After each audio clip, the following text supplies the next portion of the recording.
With me now, a man who spent 14 months as a prisoner of war during Vietnam after his plane was shot down, retired Air Force Captain Ralph Galati. Sir, thank you for your time. Thank you for your service. And I appreciate you being with us on this day, which I know is special to you.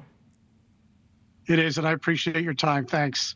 So we're talking about 1973, the day that you were released during Operation Homecoming. It was in March. You spent 406 days in captivity.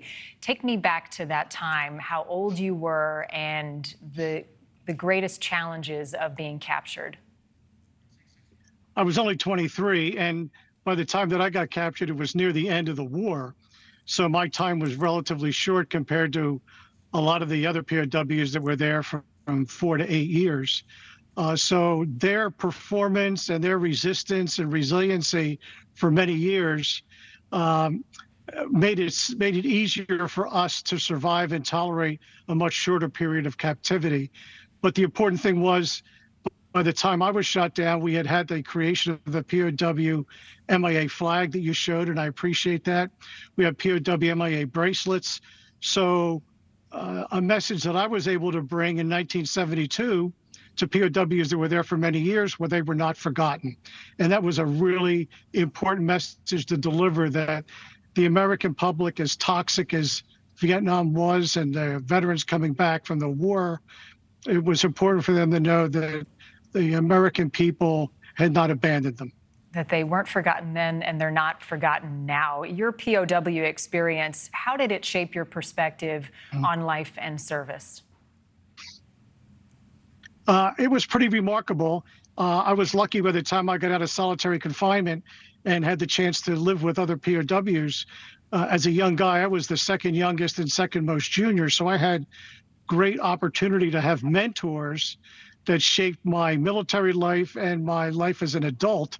And it gave me a really renewed appreciation for freedom, because when you've lost it all, you don't realize how precious it is. So coming back, I think it was important to put life in perspective and balance, appreciate your freedoms, and take life day to day and not take anything for granted.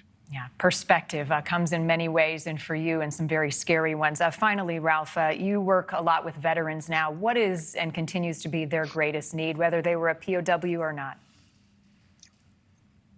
Well, I appreciate the fact of your coverage there and the fact that there's still more than 80,000 families waiting reconciliation. The biggest message I have, especially for post 9/11 veterans, is they're under the radar. We can't find them enough to get them their benefits, whether it's with the VA or civilian agencies. So the best thing we could do is thank people for their service and then ask them if they're getting their benefits.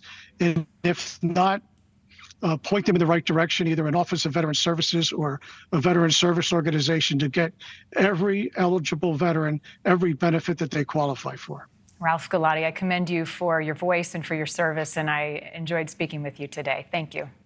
Thank you for the time. Appreciate it very much. Yes.